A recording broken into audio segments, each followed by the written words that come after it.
పాకిస్తాన్లో నిలబడి భారత్ను సవాల్ చేస్తున్న సైఫుల్లా కసూరి.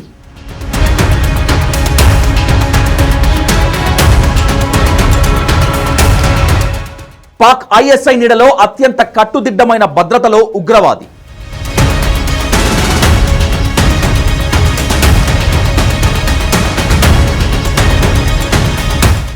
పహల్గాం ఉగ్రదాడి మాస్టర్ మైండ్ కథ ముగించే టైం వచ్చిందా?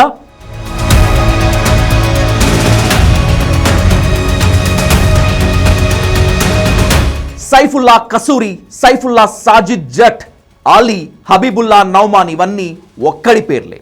సైఫుల్లా కసూరి హఫీజ్ సయీద్కు సన్నిహితుడు, లష్కరే డిప్యూటీ చీఫ్ కూడా. పహల్గాం ఉగ్రదాడికి మాస్టర్ మైండ్. ఈ ఒక్కడి కథ ముగిస్తేనే పహల్గాం ఊచకోతకు ప్రతీకారం తీరుతుంది. కానీ ఈ కేటుగాడు ఐఎస్ఐ నీడలో దర్జాగా ఉన్నాడు. ఇంటెలిజెన్స్ నివేదికల ప్రకారం ఇతను పాక్లోని పంజాబ్ ప్రావిన్స్కు చెందినవాడు. సైఫుల్లా కసూరి లష్కరే తోయిబా వ్యవస్థాపకుడు హఫీజ్ సయీద్కు అత్యంత విశ్వసనీయ సహాయకుడు. అతని వయస్సు 40-45 ఏళ్ల మధ్య ఉంటుంది. అతను 2 దశాబ్దాలుగా జమ్మూ కాశ్మీర్లో ఉగ్రవాద కార్యకలాపాలకు పాల్పడుతున్నాడని తేలింది. సైఫుల్లా 2000 సంవత్సరం ప్రారంభంలో లష్కరేలో చేరాడు. పాక్లోని మురిద్కేలో ఎల్ఈటీ క్యాంప్లో శిక్షణ తీసుకున్నాడు. ఇతని రిక్రూట్మెంట్ శిక్షణలో హఫీజ్ సయీద్ ప్రత్యక్ష ప్రమేయం ఉంది. జమ్మూ కాశ్మీర్లోని పూంచ్, రాజౌరి ప్రాంతాల్లో లష్కరే ఉగ్రవాద కార్యకలాపాలకు సైఫుల్లా కసూరి కీలకంగా వ్యవహరిస్తున్నాడు. పాక్ ఆక్రమిత కశ్మీర్లోని కోట్లీ జిల్లాలో లష్కర్కు చెందిన ఖైరట్టా డేట్స్ అనే చిన్న ఉగ్రవాద సంస్థకు అతడు చీఫ్గా ఉన్నాడు. ఇక్కడి నుంచే ఉగ్రవాదులను మన దేశంలోకి పంపిస్తున్నాడు.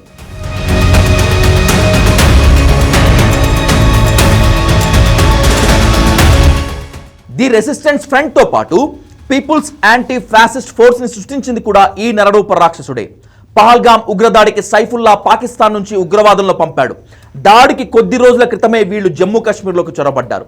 చివరికి పహల్గాం ప్రాంతంలో పెను విధ్వంసం సృష్టించి అనుకున్నది సాధించారు.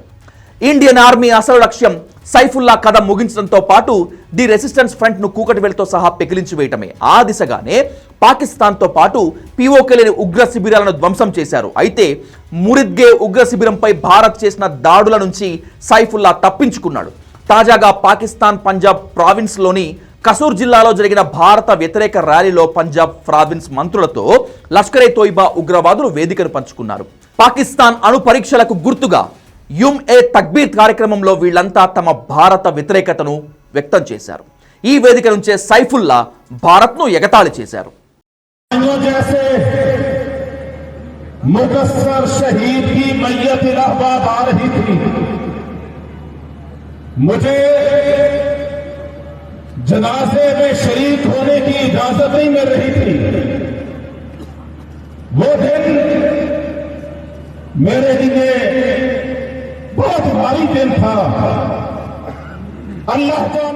పహల్గాం ఉగ్రదాడికి సూత్రధారి అని నన్ను నిందించారు.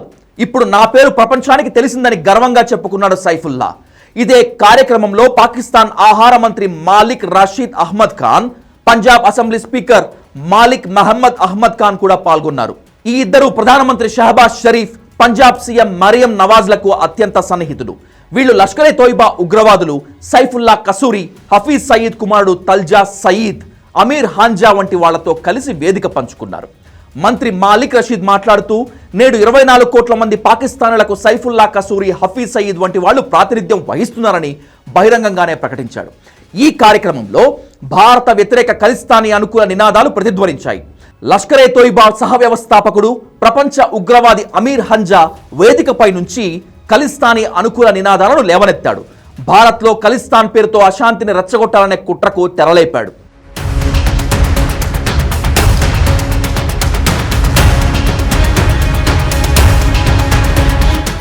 Target clear.